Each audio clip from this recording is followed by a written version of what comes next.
We're at the Institute of Philosophy, and today the London AI and Humanity Project is hosting our second large event. This is called Being Human in the Age of AI.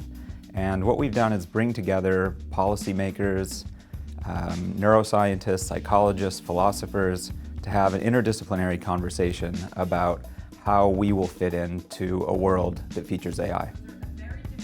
I think that what we really want to do today is get people from across different sectors all talking to each other about how are we going to use AI and how will AI change us in the coming years.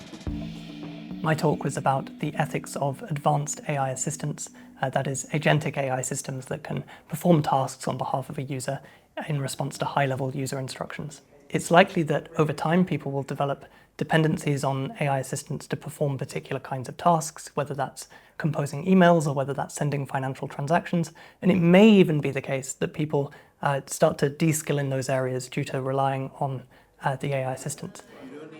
The take-home message is that AI assistants have the potential to radically transform every aspect of our lives, both at the individual and the collective level, and that we require significant forethought to really navigate the kind of ethical and societal issues that this technology presents.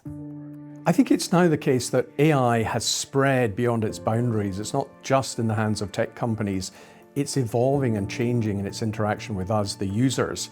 So we should have some say in how we regulate it.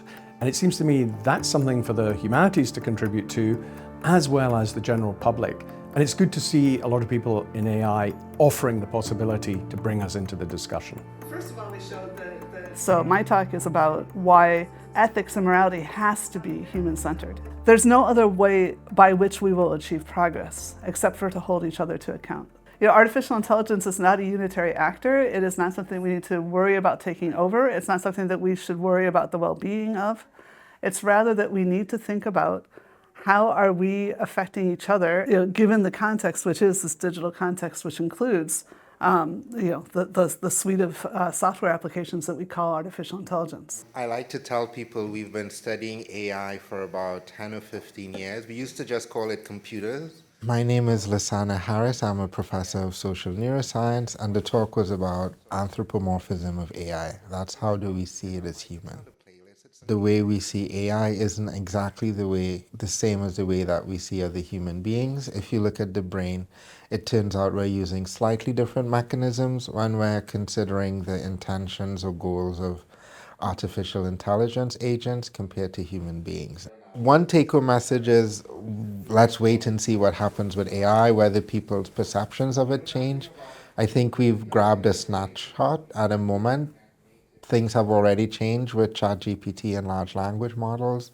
And as the technology becomes more pervasive, I think people's perceptions will switch as well. When we talk to ChatGPT or its cousins and imagine that we're in the presence of some incredible new mind that has emerged, we are in fact talking to a digital ghost of ourselves, a reflection, a phantom cast by the AI mirror. These tools aren't able to come up with brand new patterns for living. We need to do that. So I think it's very important that we don't use these tools to tell us how to design the future. And so the message really of my book and the talk is about how important it is just to have a clear-eyed understanding of how these technologies work and what they do. And once we understand that, then we can make informed, intelligent choices about how we want to use them, how we want to relate to them, and how we want to allow them to shape our behavior and choices.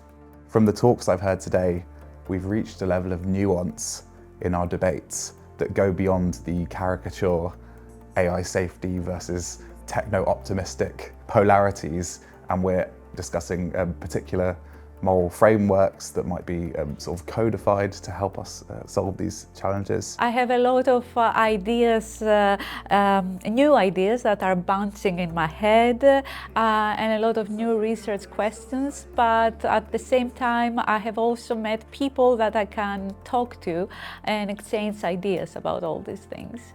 Well, I'm really pleased with how many people we brought together. It's been a great turnout and we had a big online audience, but I'm also especially happy that we not only got some of the humanity perspective into the AI discussion, but that we had people from industry and from policy engaging with us in the humanities. And that's not always the easiest thing to do, and I think that that's unique for an event like this.